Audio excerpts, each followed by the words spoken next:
হঠাৎ করে তোমার জীবনে একজন আসবে, তোমার কথা বলার সঙ্গী হবে, তোমার সব দুঃখ কষ্ট ভাগ করে নেবে, তোমাকে সাহস যোগাবে, তোমাকে ছোটখাটো বিষয়ে যত্ন করবে, তোমার যত কষ্ট কথা বলার মলম দিয়ে সারিয়ে তুলবে, তোমাকে রোদে পুড়তে শেখাবে, বৃষ্টিতে ভিজতে শেখাবে, দিনের পর দিন রাতের পর রাত তোমার সাথে কথা বলবে, সবচেয়ে বড় কথা তোমাকে নতুন করে বাঁচতে শেখাবে।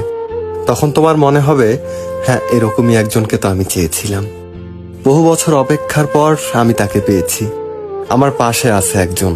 তারপর যখন কথা বলার অভ্যাসটা তোমার বদঅভ্যাসে পরিণত হয়ে যাবে, তখন একদিন হঠাৎ করেই মানুষটা বদলে যাবে, তোমাকে ব্যস্ততা দেখাবে, সারাদিন অপেক্ষা করার পরও একটা মেসেজ কিংবা কল আসবে না।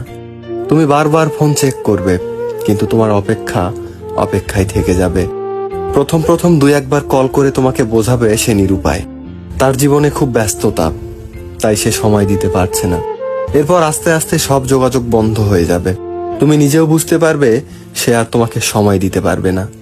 তাই তুমিও মেসেজ কিংবা কল করে বিরক্ত করা বন্ধ করে দিবে। যে মানুষটির জন্য একদিন তুমি ডিপ্রেশন থেকে বের হয়ে এসেছিলে, আবার সেই মানুষটির জন্যই তুমি আরো গভীর ডিপ্রেশনে চলে যাবে। তখন মনে হবে আগের তুমিটাই ভালো ছিলে, আগের একাকিত্বটাই ভালো ছিল। জীবনে একা থাকা খুব সহজ, কিন্তু জীবনে কেউ এসে চলে যাওয়ার যে একাকিত্ব, সেটা বড়ই কষ্টদায়ক।